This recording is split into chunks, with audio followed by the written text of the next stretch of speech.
My 40 and his 23, a tasty story. The kitchen window was open just enough for the late October wind to slip in and lift the steam from the pot.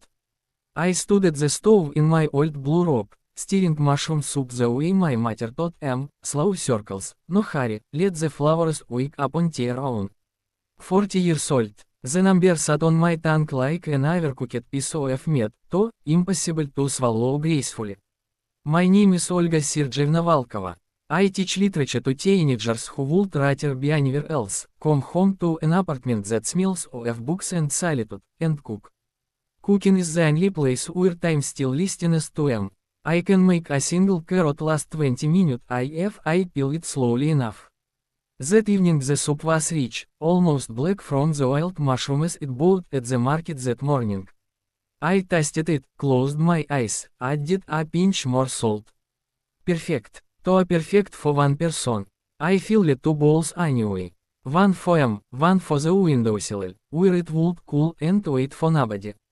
A knock came, 3 soft taps, uncertain. I opened the door and found a boy, no, a man, but a young the word boy still standing in the hallway light. Tall, dark hair falling into his eyes, carrying a cardboard box that smelled of new paint and cold air. Forgive he said, voice low, polite. I'm your new neighbor, Nikita. I think I took your mail by mistake. He held out 2 envelopes. My electricity bill and a postcard from my sister in Sasha. His fingers were long, stained with submitting green oil paint mip. I took the letters. Our hands brushed. His skin was warm, almost hot. You smell like soup, he said, and smiled as if had just told him a secret. I lied before I could stop myself. Mushroom, would you like some? I made too much. He hesitated only a second. I would like that very much. We sat at my small table. Had like someone who had forgotten food called besides good, slow, reverent spoonfuls, eyes half closed. When he finished the first bowl he looked up, almost shy. Olga Sergeyevna, may I have more? I gave him more, and bread, and sour cream, and the pickled cucumbers it hidden at the back of the fridge because they were my mother's recipe and ingredient with memories. He told he was 23, studying restoration of old icons at the university, living on tea and pilmeni until tonight. He spoke quietly, choosing words the way I choose herbs, carefully, as if one wrong leaf could ruin everything. After that night he came often, always with an excuse, a jar to return, a question about the building's heat, a tin of brushes he, accidentally, left on my doormat. I always cooked too much.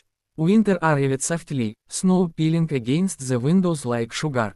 One December evening he appeared with a bottle of Kagor and a paper bag of apples. I want to learn to make apple pie the way you do, he said. The one that made cry last week. You didn't cry, I did, inside. So we baked. The kitchen filled with cinnamon and melted butter. He peeled apples too thickly. I showed him how to let the knife glide just under the skin. Our shoulders touched. Floor dusted his black sweater like snow on a ravenous wing. When they became out, golden and breathing steam, he cut a slice and held it to my lips. Taste, he said. I tasted. Sweet, sharp, perfect. He watched my mouth. Now I taste. He leaned in and kissed slow, deliberate, like someone tasting wine he intends to remember forever. His lips were warm from the oven. I tasted apple and young wine and submitting recklesses that had been sleeping inside for years. I pulled back first. Nikita, I am 40, you are 23, I know, he whispered against my cheek. I counted every year the first night I smelled your soup through the wall. I thought, it must be very beautiful to make something that smells like home. I lied, shaky, you're insane, probably. We kissed again. This time I didn't pull away. Spring came early that year. The snow melted into the Neva, and we walked along the embankments on Sundays, sharing one pair of earphones, listening to old jazz. He carried my bag without asking.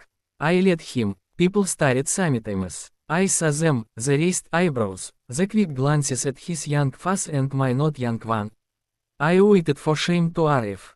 It never did. What are it instead was a quiet pride, like carrying a secret jar of the world's best jam in public and knowing no one else has the recipe. One warm May evening we made shashlik in the little courtyard behind the building. The smoke rose straight up into the pale sky.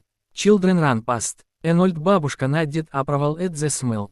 He turned the meat square slowly, concentration making him look older. I watched the firelight dance across his cheekbones. Nikita, I said quietly. He looked up. I'm not afraid anymore. He smiled, the same smile from the first night, only now it reached all the way inside him. Good, he said, because I never was. We ate with our fingers, grease shining on our lips. The meat was tender, smoky, perfect.